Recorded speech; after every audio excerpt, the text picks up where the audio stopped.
Hello folks, I'm here to talk about two cameras that have just been, well, one camera that's been released, which is the 80D, and the 70D that's been here for a while.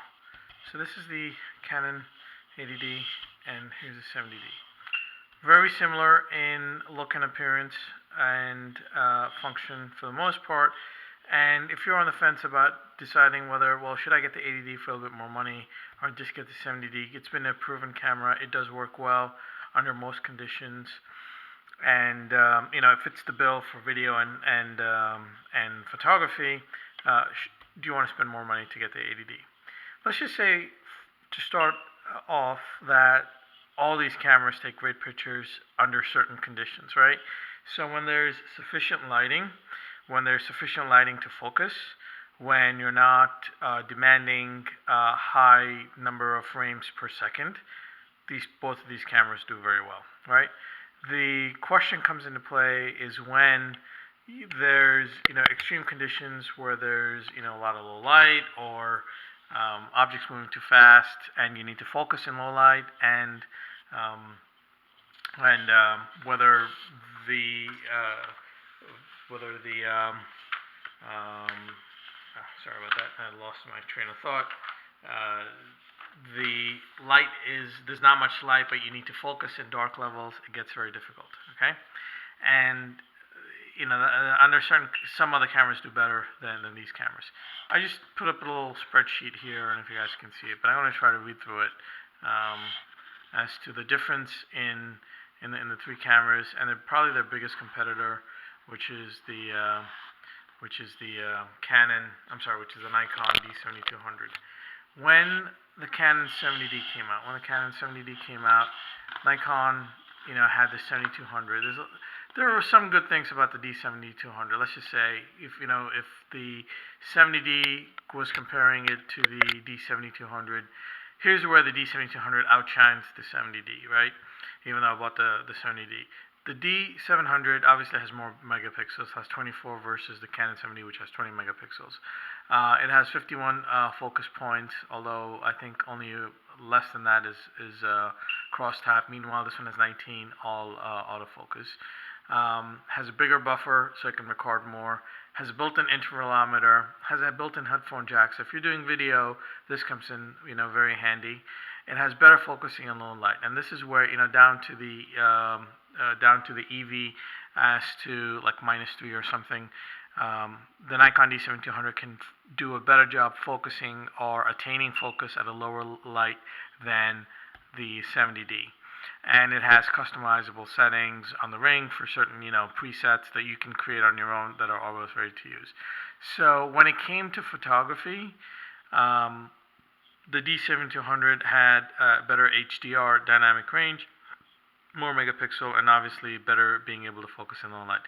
So the 70D was really a competitor to the D7200, and it really came down to, did you have an investment in Canon glass or Nikon glass, and did you need all the other stuff? Are we going to be, shooting better faster frames per second? I know even though the Canon 70D has 7 frames per second, this one has a bigger buffer, so it can continue to hold more number of frames in JPEG as well as RAW. The intervalometer is a great asset, right? How I made the trade-off is that the 70D, you could use the hack from Magic Lantern to install an intervalometer and use it that way.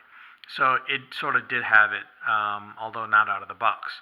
Also, it did not have a magic jack, but if you use Magic Lantern, you were able to jimmy up a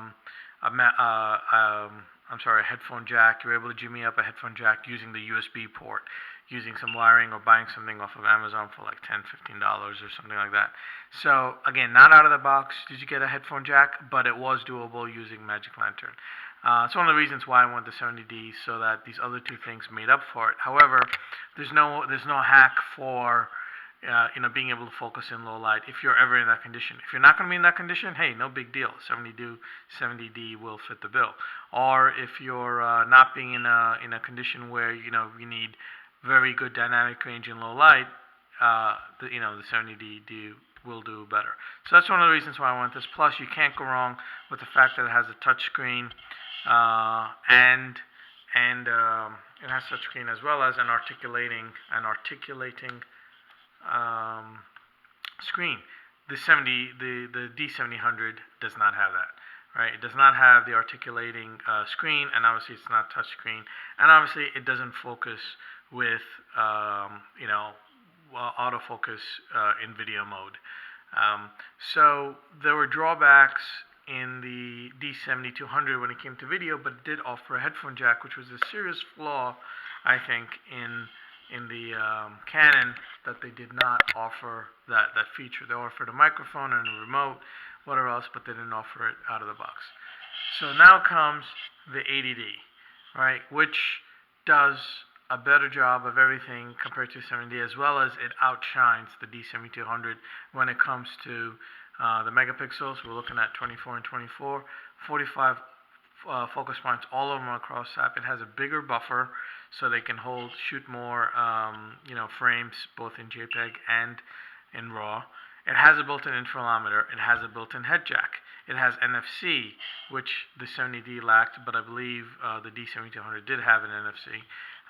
But now this one does have an NFC, as you can see by this sign over here. Obviously, Wi-Fi is included. You have the headphone jack.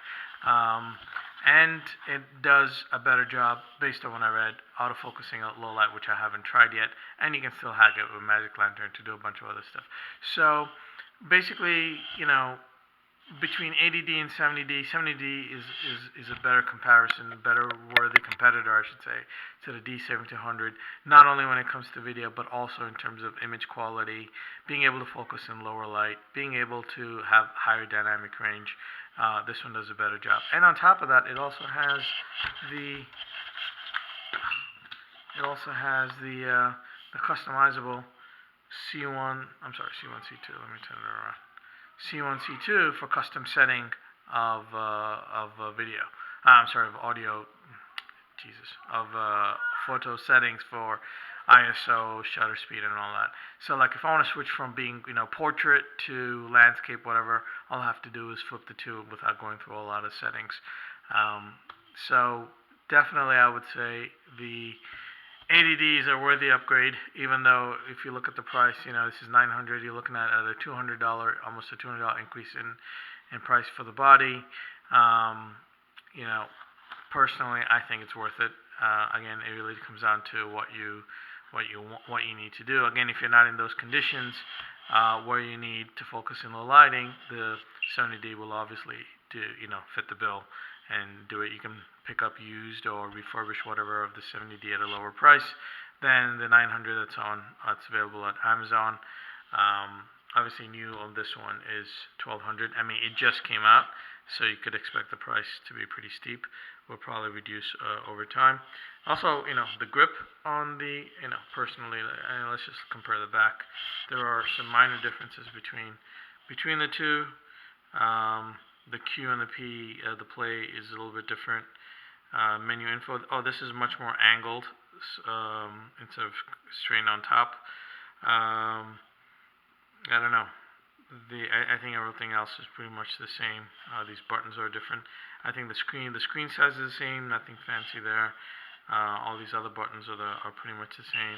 So pretty much a mirror copy of each other, except the 80D has